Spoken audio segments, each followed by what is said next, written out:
Bonjour et bienvenue à toi très cher spectateur. Aujourd'hui nous partons du côté de l'Espagne pour recevoir notre dose de peur avec le film Veronica, réalisé par Paco Plaza, un des co-réalisateurs du film REC, donc pas un inconnu, même pas sur le plan international, puisque REC a très bien marché. Je profite pour dire que le Z en espagnol ça se prononce FE, donc si vous dites Paco Plaza, c'est juste. Ce qu'il ne faut pas faire, c'est le prononcer à l'italienne, c'est-à-dire Z. Par exemple, Paco Plaza, ça c'est faux. Je dis ça pour un monsieur qui est sur M6, qui se dit d'origine espagnole et qui veut qu'on prononce son nom Plaza, donc à l'italienne. Voilà, ça c'est fait. Mais nous ne sommes pas là pour parler langue, ni pour parler italien, ni pour parler espagnol, nous sommes là pour parler cinéma.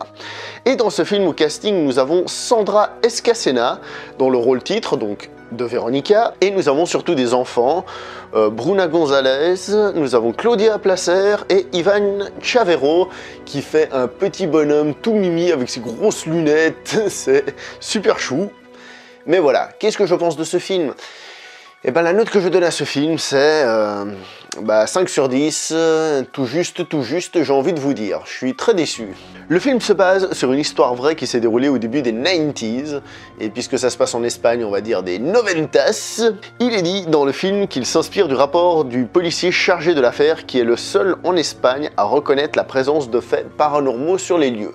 Le seul rapport de police qui reconnaît qu'il y a des choses qu'ils n'ont pas pu expliquer, et dont les enquêteurs disent il y a quelque chose de pas normal là-dedans. Si vous suivez cette chaîne, vous savez ce que je pense des films qui se disent tirés d'une histoire vraie, inspirés d'une histoire vraie. Pour moi, ils ne le sont juste pas, c'est juste un écriteau, ils se sont inspirés d'un petit fait et ils en ont fait ce qu'ils voulaient.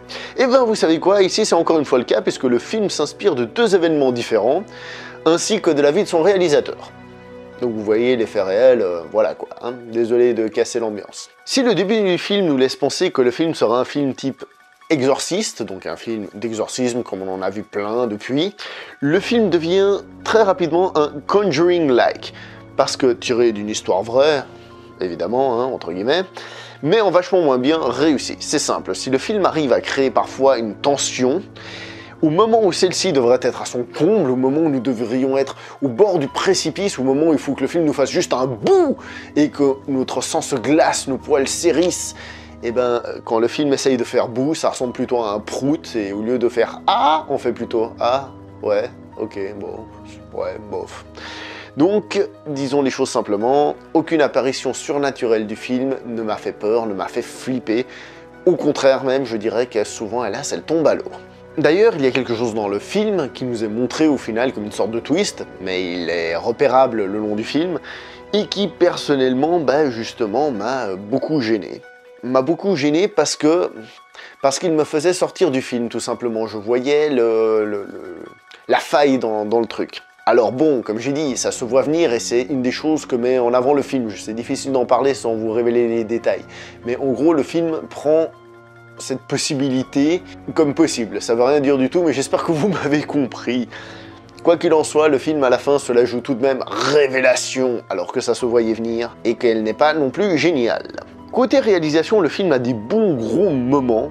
À titre d'exemple, le film commence de manière superbe. C'est un plan séquence sous la pluie, et si un jour vous voyez le film ou si vous l'avez déjà vu, si je vous parle de rétroviseur, vous comprendrez l'effet de caméra duquel je parle qui est absolument magnifique. Mais en même temps, le film n'arrive pas à faire peur.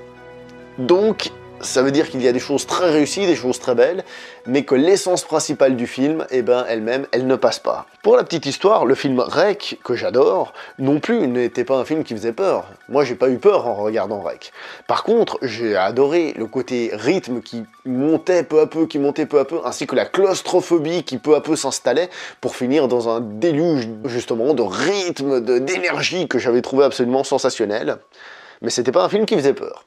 Ici, à contrario, on a un film un petit peu mou, parce qu'il s'inspire de films, comme j'ai dit, par exemple Poltergeist ou Conjuring, mais sans réussir à faire peur. Un des charmes des films qui viennent des pays duquel nous avons peut-être moins l'habitude, vient aussi du fait que tout est différent. L'architecture est différente, les rues sont différentes, la manière de s'habiller des gens est différente, les musiques qu'écoutent les personnes sont différentes. Dans ce film, on entend 2 fois la musique d'un groupe, et c'est relativement exotique à nos oreilles et à nos yeux.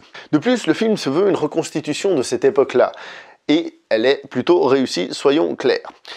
Il y a aussi les musiques extra-digétiques qui sont utilisées dans le film, qui sont intéressantes à souligner, parce que en réalité, le film utilise parfois des musiques qui font très vieillottes.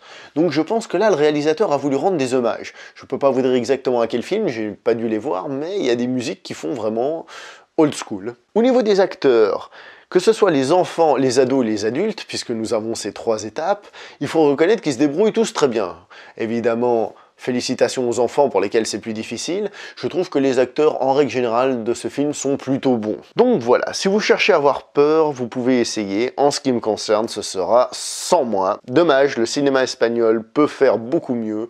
Il a déjà fait beaucoup mieux. Et je suis certain qu'il fera beaucoup mieux par la suite. Mais ce film, moi, personnellement, il n'a pas fonctionné. De plus, l'histoire étant relativement très classique, et voilà, c'est tout pour cette critique en post-projection. On se voit prochainement pour une prochaine vidéo. Jusque-là, portez-vous bien, abonnez-vous si vous n'êtes pas encore abonné, partagez, likez, commentez. Brossez-vous les dents aussi, n'oubliez pas, c'est important. Et on se voit la prochaine fois. Ciao tout le monde!